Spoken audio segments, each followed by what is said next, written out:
Last time on Xenogears. We go to prison. And now, this time...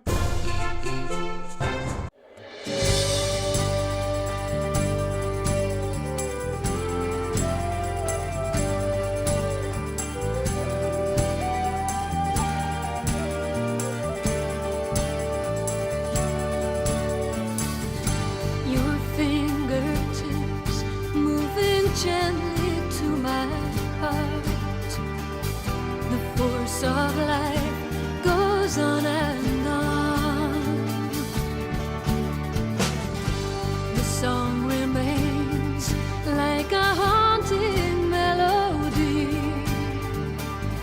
of angel music held in chains. And I ask you, can we ease the pain of those who lost? Can we know the cause of all this sorrow? Can we catch the tears of a broken world falling down upon the earth, falling down?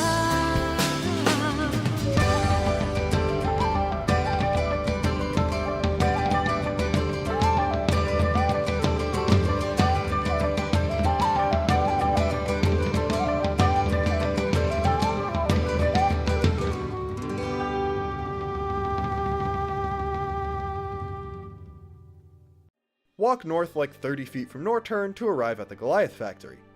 Hammer will already be inside and he'll act as your shop and your party switching man. Now, the optimal thing to do would be to put Satan in there, but you just got Steer and you just got Vierge, so are you really going to use him? The dungeon itself is surprisingly uneventful, if not for the fact that a lot of the early battles are done via a gauntlet type thing where enemies will pop out as you walk down a hallway as opposed to random encounters. Watch out for the conveyor belt puzzles, and if you have mechanic enemies, the sprite ones, and any of the model enemies in the same fight, try to save the mechanics for last, because their only real abilities are do 1 damage to you, or heal you by a couple hundred HP, and you're probably going to want to take that. Once you got the last belt pointed in the right direction, it'll take you into a void of nothingness, and then another normal room, as you're challenged by a boss gear with no real plot significance called Fist 6. Beat it, and the gang will successfully hijack the plane, taking off once Satan figures it out well enough to get it in the air. They've only just reached cruising altitude though, when Groff shows up and Faye heads outside to challenge him. I think you're forcibly joined by Rico and Ellie here. They were already in my party, so it wasn't a problem. I'm guessing they have to come since Satan's piloting the plane, but I'm not 100% sure. Anyway, despite having his gear with him, Groff will fight your 3 gears on foot. And yeah, this is another fight that you don't necessarily have to win. Interestingly, one of his moves is called Super Guided Shot and appears to be an upgraded version of Faye's normal guided shot technique. You get nothing for winning other than Groff saying that maybe you can draw out more of your power, but he's soon shaken off by Satan pulling some evasive maneuvers. He's about to rush the Goliath again, but Hammer takes charge of one of the onboard guns and lands a direct hit, and then boasts to Satan about his mad skills! Z is very important, this is still a late 90s game after all. And then the rest of the party goes back inside. Ellie mentions how weird it was that Groff never seemed to target her in the fight, and Faye and Satan are both feeling the same sense of impending deja vu. Cut to an outside view of the Goliath, but this time through a periscope as a brash young pirate captain with an eye patch spies it, and thinking it's about to go on a bombing run towards Bloodivik, resolves to shoot it down. He has his crew prepare something called the Bart Missiles, although it seems like this was renamed from something else fairly recently, much to the objections of his similarly eye-patched assistant and an old guy who is basically just Alfred Pennyworth. Everyone on board the plane is of course talking about just how home free they are when they notice the impending missile. Faye and Ellie head off the Goliath first, and Satan seems to recognize the ship, questioning Sigurd's disciplinary methods. Bart's celebration of his victory is cut short as the Goliath comes quickly down and skips off the water before colliding with the surprisingly intact and surprisingly seaborne Yggdrasil. We then get a view of Ramses and Meowing's bridge as they receive reports of some sort of dimensional event occurring over the sea. It's apparently caused by a gatekeeper and not Shavat's Aphel aura, whatever that is, and Ramses remarks that the last purge was insufficient and that it was probably Kislev's. Graf then teleports in, saying that the one Ramses is after is on that ship, and that it's headed towards Aquavi, which immediately causes Ramses to order his to follow. He then meets with Myong alone, and they talk about vessels and shackles and other mysterious things. The ship takes off from Bloodivik, and we're given a little bit of information to suggest that it might be rendezvousing with Dominia and something called the High Shao. We then get the most confusing Gazelle Ministry sequence yet, as they start by talking about how Ramses is disobeying orders, talking a bit about Faye, something called the M Project, recovering things called the Anima Relics, something being important with Aquavi, but then the location of something else being in Ignis, and then the Emperor comes on screen, talking about other stuff, saying he'll accept some responsibility for things, and then end with the Ministry declaring themselves to be gods. Ellie wakes up on an oil rig, and Faye soon comes to meet her. He woke up earlier, there's not much food left, but he wants to catch some fish, and believes very strongly that everyone else is still alive. Hammer and Rico are then woken up by Satan in a very, very familiar looking room on the Yggdrasil. The wrestler is very excited to meet the young master, and you get free reign of the ship. It's exactly the same as before, so it must have been repaired somehow. Everyone seems to have survived, Mesan is fine. If you go down to the gear hangar, not only will Brigadier be there, but so are Heimdall and Steer. This is actually, when I finally renamed Heimdall, I prefer it to be spelled with 2 L's, and I think that's the more common English spelling. It's only spelled with 1 L in game. You can rename gears, so I changed it to that. So if you see Heimdall spelled the way I prefer it in the game and it's different from the way it is in your game, that's why. On the bridge, introductions are about to start going well, but then Rico realizes Bart was the one who shot down the Goliath, and we cut back to Faye and Ellie right while he attacks him for it. Ellie, for her part, is musing about how their gears are with them, but they can't access them and they're probably damaged, while Faye is just jumping around, having a rather pathetic losing battle against a fish, when he finally catches it and heads downstairs to get something to cook it with. They spy the same floating city Faye had seen earlier, and Ellie confirms that that is in fact Shavat. A very sore Bart is also looking at the sky as he contemplates what it's like to be out at sea and decides to go apologize. Rico has already forgiven him and actually even decided to join Bart's side, and Satan is off in the gear shop. While you're there, talk to the shopkeeper. Bart is the only one in the party, but you can actually buy and equip things to any of the 5 gears, including Veltal and Vierge, when Faye, Ellie, and the 2 mechs aren't even on the Yggdrasil, so that's pretty interesting. Anyway, the doctor scolds Bart for his rash actions, but then the prince brings up a concern he has about the ship.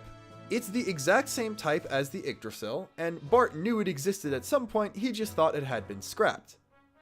The interesting thing though, is that the crest on it is not the royal crest of Ave, like his ship. It's different, and Satan identifies it as being from Shavat.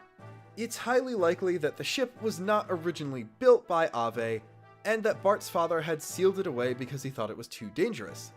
Bart then decides he wants to meet the people who designed the ship, and Satan makes an offhanded comment about how they're closer than he thinks, before turning the conversation back to Faye and Ellie. The two are having a heart-to-heart about how they're just drifting in the world, looking for a place to seem whole, and Ellie decides that if they're ever rescued, she doesn't think she'll go back to her squad. Ellie talks about how she wants to feel accepted, and also about discovering one's own happiness and how she wants to share it with someone else someday, before having a bit of deja vu, feeling like she'd said the same thing to Faye long ago. She shakes it off though, and the next morning the two are rescued by a giant ship of some sort. A dolphin man explains that they're in a place called the Thames, and urges them to go thank the captain because, due to his orders, they've even taken Veltal and Vierge and are repairing them for free. Faye can't help but feel like he's seen that guy before, which is probably because the sonar operator on the Yggdrasil, Franz, is also a dolphin. The Thames is a pretty large area, effectively a town, and this time there's an equipment shop, so you could buy equipment and put it on the 3 party members who are nowhere near the Thames right now. You can also discover and start to play a speed minigame, which is a diversion, I suppose. If you beat all 3 of the speed players on the vessel, you'll get a Deathblower 1 accessory, which is a piece of gear equipment that will unlock a new Deathblow as long as it's equipped. The dolphin who saved the pair before is named Hans, and he's the first mate of the ship, while the captain is a walrus man in a sailor outfit. This game is great. He is a rather jovial fellow and claims that the only reason he has to be so kind to them is because he is a man of the sea! So, yeah, he is a fan favorite character, of course. It turns out that the Thames is a massive salvaging vessel. Pickings have unfortunately been rather slim recently, which is why the captain is excited for an upcoming big job for the Ethos. He doesn't know specifics, but it seems like the organization is looking for some sort of treasure for some reason. We then get a scene of Dominia talking to another girl who's the inspiration for Bridget's eyes being closed and is later name-dropped as Calvena, about sonar readings. They seem to be underwater. They're looking for something, but they've only picked up the Yggdrasil's signal instead. Against the commander's orders, Dominia takes the controls of their tandem gear and heads out to try and sink it.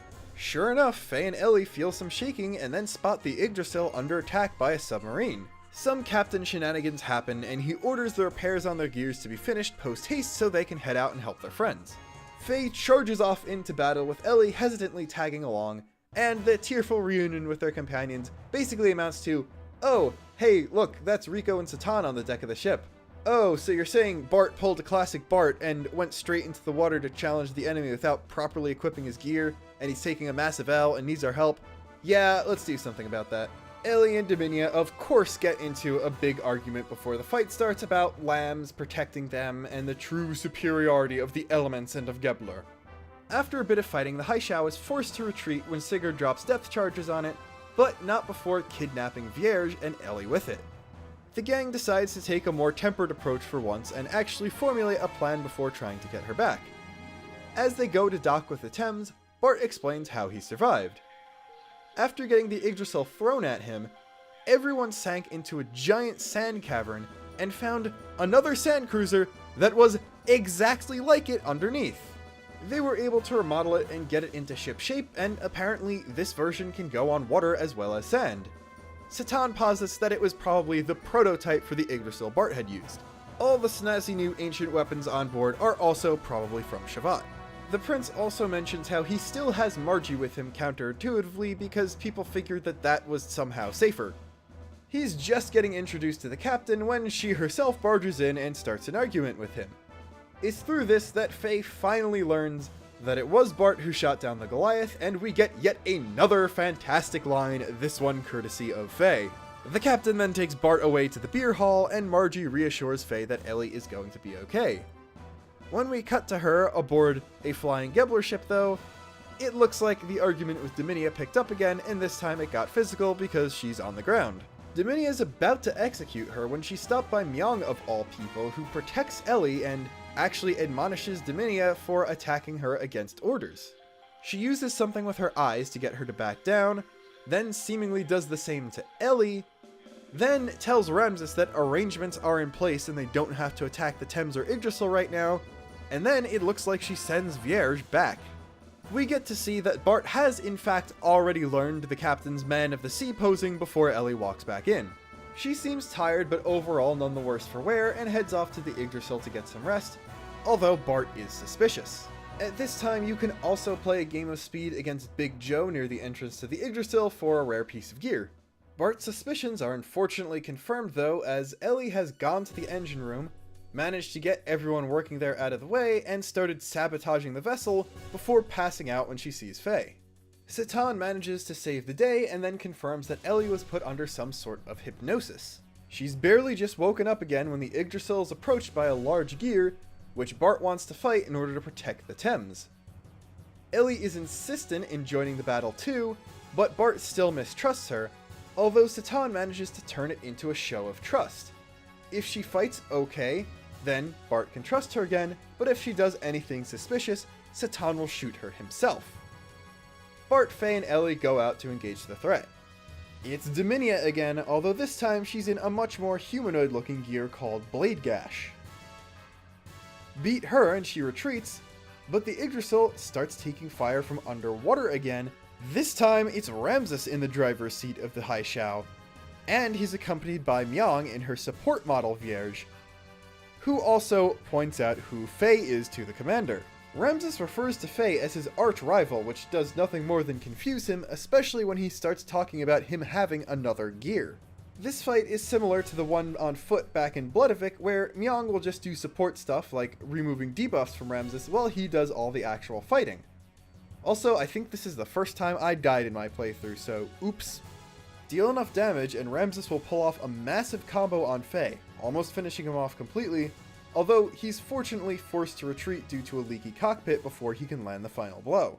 He was still beaten within an inch of his life though, and ends up being put on life support, with the Thames doctors not being able to make any promises about his survival, although they do say that if he were to be brought to an infirmary in Ethos headquarters, he would almost certainly pull through.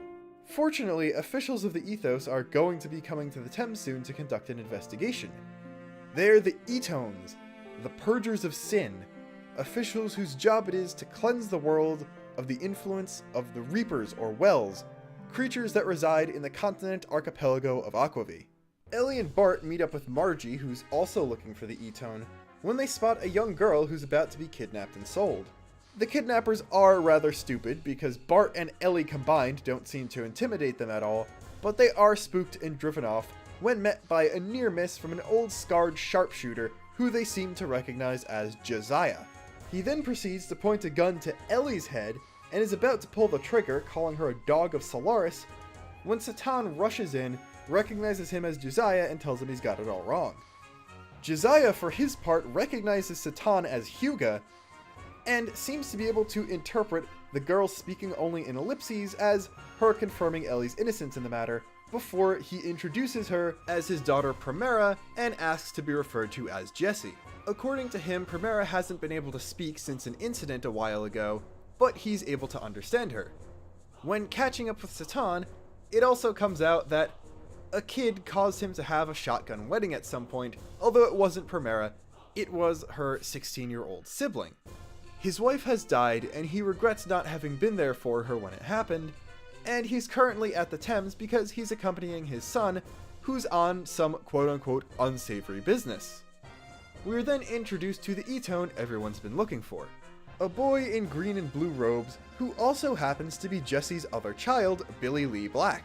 It seems like Jesse was just following his son and not actually accompanying him because Billy's confused as to why he's here, saying that he's been labeled as an undesirable element and that things are going down at Ethos HQ. Billy does not seem to think highly of his father, immediately accusing him of either fighting or gambling, although Jesse dismisses it, saying that he's gotten a lot more stuck up and prone to believing rumors about him since he joined the Ethos.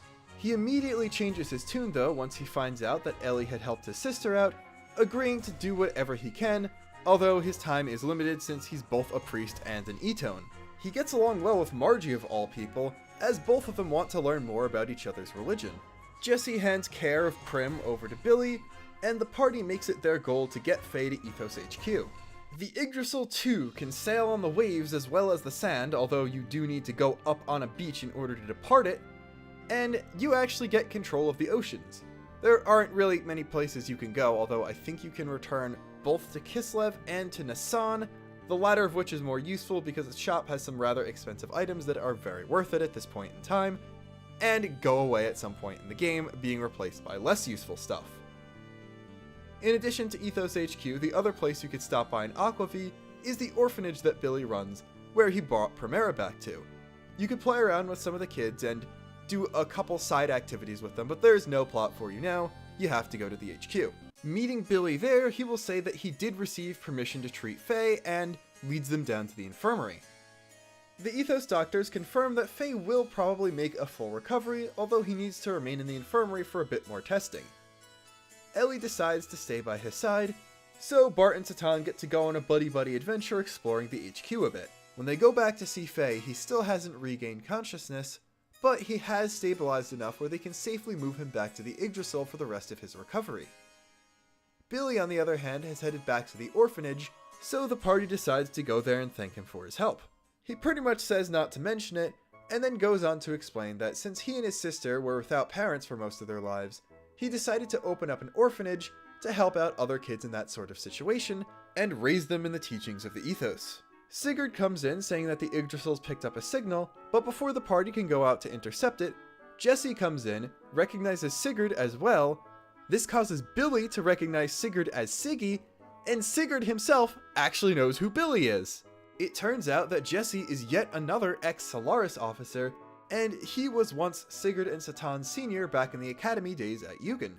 He decides to go with the party, namely because the Yggdrasil probably has booze on board, and this causes Billy to storm off. If you go immediately to the Yggdrasil after this, you can get a bit more dialogue that heavily implies that Billy was born before any of the three elements had left Solaris, that Sigurd left before Jesse did, making Billy upset, and that the kid does not allow his father to drink. If you have Rico in the party, you can also talk to a kid at the orphanage who recognizes the sound of the bell from Redrum. It turns out that that monster was somehow the kid's father. This is just one part of a larger side quest that involves getting books for doing tasks for various kids in the orphanage.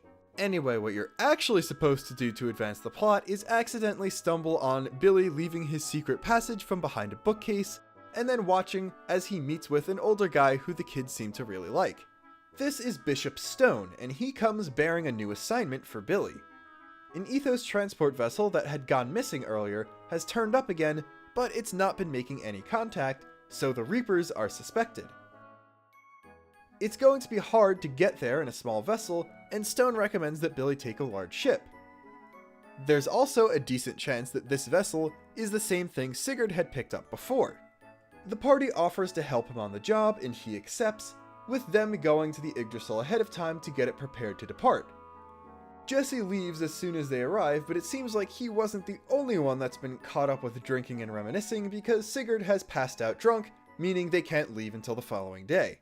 That night, father and son get in a massive argument as Jesse tries to convince Billy to stop being a priest, saying that he's in a lot of danger, while Billy is annoyed at Jesse for making Sigurd drink when he usually doesn't do that, saying that Jesse has changed and he's no longer the man that his mother had loved. Jesse says that he doesn't understand the truth, what those guys really are, and where he's going, adding that if Billy doesn't get it, that means Raquel died in vain. This really pisses Billy off, saying that Jesse has no right to say his mother's name. The next morning, Billy meets up with the party and gives everyone a bit of a briefing on himself so they can work together better. The first part is effectively a gameplay tutorial because he's going to be joining the party for this dungeon. He's a gunslinger, so his normal attacks all rely on different weapons. He has a different gun for each attack button, although only the one for triangle can be swapped out for a stronger version that does more damage. The big thing is ammo. Triangle and X both have limited ammo. You buy them in packs, and if it runs out you have to re-equip it or he can't use those attack buttons in combat. Square has unlimited ammo, and it's an ether gun, so those attacks are ether based, but you can buy more elements later to change up the element of those attacks. That's all gameplay stuff. But the big thing for both the characters and the player is his backstory, because he also explains how he came to be an Etone.